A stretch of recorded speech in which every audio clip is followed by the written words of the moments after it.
3월 15일 주일 요한복음 20장 11절부터 23절까지의 말씀입니다. 안식 후 첫날에 마리아가 예수님의 무덤으로 달려갔습니다. 그리고 무덤 입구를 막아놓은 돌이 치워져 있는 것을 보고 그 사실을 제자들에게 알려주었습니다. 당시 무덤은 우리처럼 땅을 파서 매장하는 방법이 아니라 동굴에 시신을 안치하는 방법을 사용했습니다. 그리고 동굴의 입구를 돌로 막는 것이 무덤이었던 것이지요. 그런데 돌이 치워졌다면 그것은 무덤이 열린 것을 의미합니다. 이것은 무덤이 외부인의 침입을 받았다는 것을 뜻하지요. 그래서 마리아는 돌아가서 제자들에게 그 사실을 알려주었습니다. 마리아의 말을 들은 두 제자가 빈 무덤으로 달려가서 그 사실을 확인하고 돌아갑니다. 사실 빈 무덤은 예수님께서 미리 알려주신 부활의 증거였지요. 그러나 두 제자는 아직 깨닫지 못했기에 침울한 상태로 돌아갈 수밖에 없었습니다. 그리고 오늘 본문은 제자들이 돌아간 뒤에 있었던 마리아의 행동에 대해 소개하고 있는데요.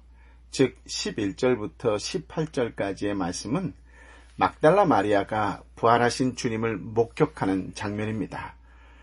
좀 길지만 함께 읽어볼까요?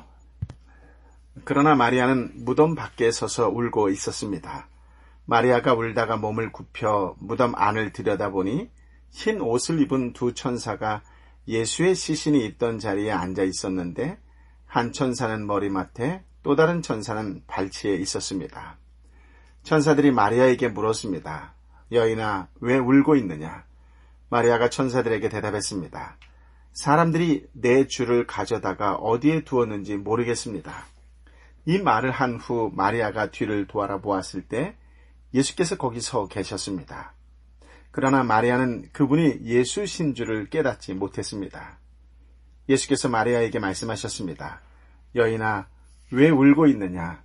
너가 누구를 찾고 있느냐? 마리아는 그 사람이 동산지기인 줄 알고 말했습니다. 주여, 당신이 그분을 옮겨 놓았거든 어디에다 두었는지 말해 주십시오. 그러면 내가 그분을 모셔가겠습니다. 예수께서 마리아에게 마리아야 하시자 마리아가 돌아서서 히브리어로 라보니 하고 말했습니다. 예수께서 마리아에게 말씀하셨습니다. 나를 만지지 마라. 내가 아직 아버지께 올라가지 못했다. 너는 내 형제들에게 가서 내가 내 아버지 곧 너의 아버지 내 하나님 곧 너의 하나님께로 올라갈 것이라고 말하여라. 막달라 마리아는 제자들에게 가서 주를 보았다는 것과 예수께서 자기에게 하신 말씀을 전해 주었습니다. 막달라 마리아가 나오지요. 막달라 마리아는 7 귀신에 들렸다가 예수님을 만나 구원을 받은 자매입니다. 마리아는 사랑하는 예수님이 십자가에 죽으신 것으로도 가슴이 미어지는데 시신마저 없어지자 무덤 입구에서 울고 있었습니다. 시신을 찾을 수 있도록 기도했을지도 모르겠습니다. 그러나 다행스럽게도 마리아는 시신을 발견할 수 없었습니다. 만약 마리아가 시신을 발견할 수 있었다면 모든 인류는 영원히 울 수밖에 없었을 것입니다. 마리아는 무덤 입구에서 천사를 만나 대화를 나눕니다. 또 예수님을 목격합니다. 그러나 눈물이 앞을 가렸는지 보고도 알지 못했고 깨닫지도 못했습니다.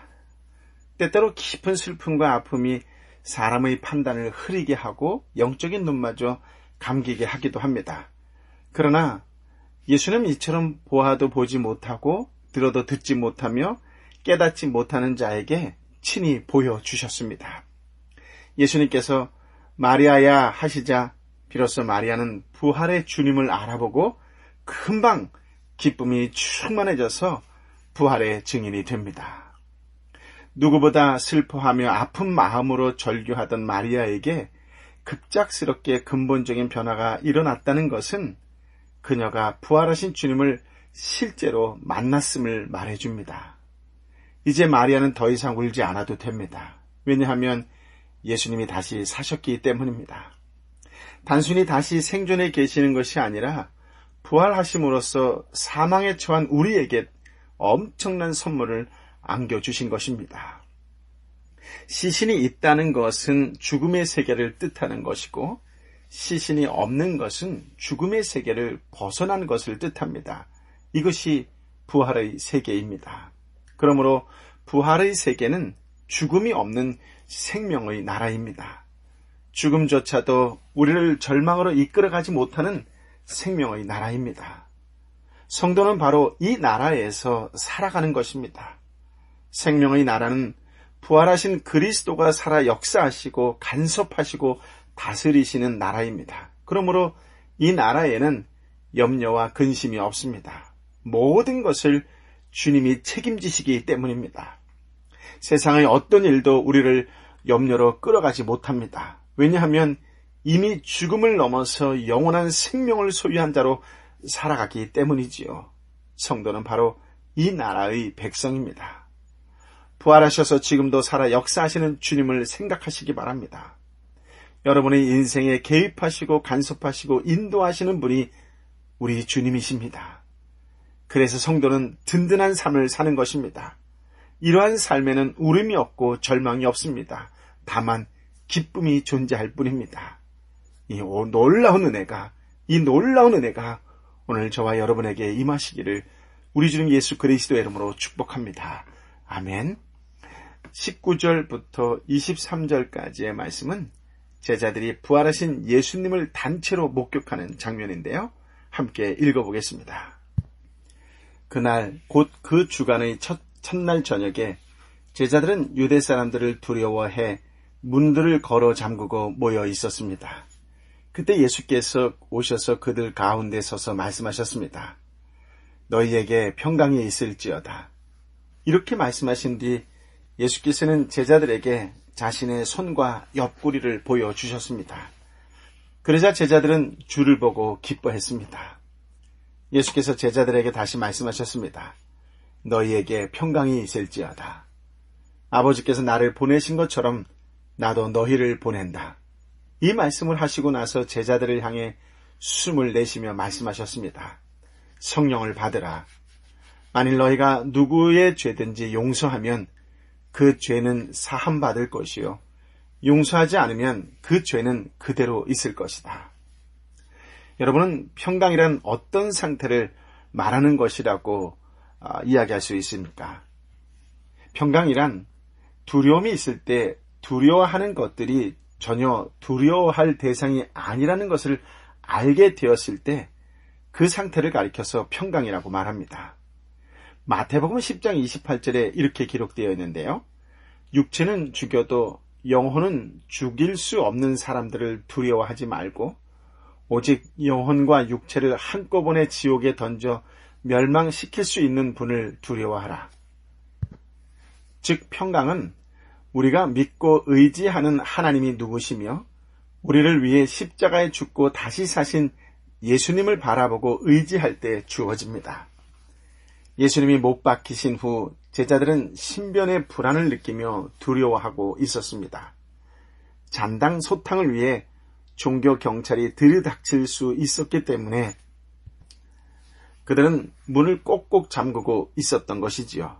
그때 갑자기 예수님께서 오셔서 가운데 서시고 너희에게 평강이 있을지어다 하고 문안하셨습니다. 이 말씀을 하시고 손과 옆구리를 보이시니 제자들이 주를 보고 기뻐했습니다. 예수님이 또다시 너희에게 평강이 있을지어다 하신 말씀 후에 제자들의 사명을 새롭게 하셨습니다. 아버지께서 나를 보내신 것처럼 나도 너희를 보낸다. 이 말씀을 하시고 제자들을 향해 숨을 내쉬며 성령을 받으라. 만일 너희가 누구의 죄든지 용서하면 그 죄는 용서받을 것이요 용서하지 않으면 그 죄는 그대로 있을 것이다 라고 말씀하셨습니다. 유대인들은 평소에도 평강이라는 의미의 샬롬이라는 인사를 합니다. 그러나 이때만큼 그 단어가 의미 있게 들린 적은 없었을 것 같습니다. 부활하신 예수님을 만났을 때 슬퍼하던 마리아는 넘치는 기쁨을 얻었고 두려워하던 제자들은 평강을 얻었습니다. 이것은 부활하신 주님을 만난 사람들의 공통된 반응입니다. 만약 부활하신 주님과 만남이 없다면 우리는 옛 추억을 그리워하며 슬픔 속에 있는 마리아처럼 지낼 수밖에 없습니다. 현실 문제로 두려워하는 제자들처럼 마음을 닫고 지낼 수밖에 없습니다. 예수님의 부활이 없다면 나에게 주신 사명도 무의미할 수밖에 없을 것입니다. 예수님의 부활이 없다면 성령을 받을 수도 없을 것이며 죄사함의 은혜도 받을 수 없을 것입니다. 그러나 주님께서 부활하셨기 때문에 우리가 슬퍼하는 삶의 자리에서 주님의 위로하시는 음성을 듣게 됩니다. 주님이 살아계시기 때문에 두려움이 엄습할 때에도 평강을 주시는 주님의 숨결을 느끼게 됩니다. 주님께서 부활하셨기 때문에 꿈과 희망을 잃고 낙심했다가도 함께 계시는 주님으로 말미암아 주저앉은 자리에서 일어서게 됩니다. 주님이 부활하셨기 때문에 나를 찾아오셔서 말씀하시는 주님으로 말미암아 닫았던 마음의 빗장을 열게 되며 주님이 주시는 사명을 감당하게 됩니다. 주님이 부활하셨기 때문에 우리가 성령님을 받게 되었고 이 땅에서 죄사함의 은혜를 누립니다. 부활하신 주님으로 말미암아 우리의 구체적인 삶은 불신자들의 삶과 구별될 수밖에 없는 것이지요. 그러므로 그 어느 때보다 우리에게 간절한 소원이 있다고 한다면 부활하신 예수님을 믿는 것입니다. 누구나 할 것 없이 부활하신 예수님을 믿을 수 있다면, 부활하신 예수님 믿습니다라고 고백한다면 성령의 은혜로 그 어느 때보다 더 큰 놀라운 은혜가 임하게 될 줄 믿습니다. 부활하신 주님 믿습니다. 저와 함께 역사하시는 주님을 믿습니다. 내 삶 모든 것을 주님께 맡깁니다라고 부활하신 주님께 맡기며 기도하며 찬양하며 감사하며 나아갈 때에 성령의 놀라운 은혜로 우리를 이끌어 주실 줄 믿습니다. 그렇습니다. 하나님은 세상 만물을 주관하시는 분이십니다. 세상의 그 어느 것 하나도 하나님의 간섭을 벗어나서 되어지는 것은 없습니다. 여러분은 이러한 하나님을 믿고 의지한다면 무엇을 두려워하시겠습니까? 죽는다면 죽는 것도 하나님의 뜻이고 실패한다면 실패하는 것도 하나님의 뜻입니다. 그렇다고 죽음과 실패를 원하고 기다리라고 하는 말은 결코 아닙니다. 다만 세상의 그 어느 것도 하나님의 다스림을 뛰어넘어서 성도를 해가 되는 쪽으로 끌고 갈 수 없다는 것을 믿으시라는 것입니다. 그러므로 혹 실패한다면 그것은 세상의 힘에 의한 것이 아니라 하나님이 나를 실패로 밀어넣어서 얻고자 하는 것이 있다는 것을 생각하라는 것이지요. 이것을 아는 것이 지혜입니다. 이 지혜로 모든 일에서 하나님을 보고 살아간다면 그야말로 평강이 아니겠습니까? 예수님의 다시 사심, 즉 부활은 사망에 대한 승리를 의미합니다. 즉 세상은 결코 예수님의 백성을 사망에 이르게 할 수 없다는 것을 보여주신 것입니다. 물론 인간의 죄로 인하여 몸의 사망은 필히 있을 것입니다. 하지만 육신이 죽는 것은 세상의 권력과 힘에 의해서가 아니라 죄에 대한 하나님의 징계인 것입니다. 성도는 누구나 할 것 없이 하나님의 권세 아래에 있습니다. 예수님의 부활은 하나님의 권세 아래에서의 승리를 보여줍니다. 그렇다면 성도는 그리스도 안에서 이미 승리한 자입니다. 그러므로 무엇에도 두려워할 이유가 없습니다.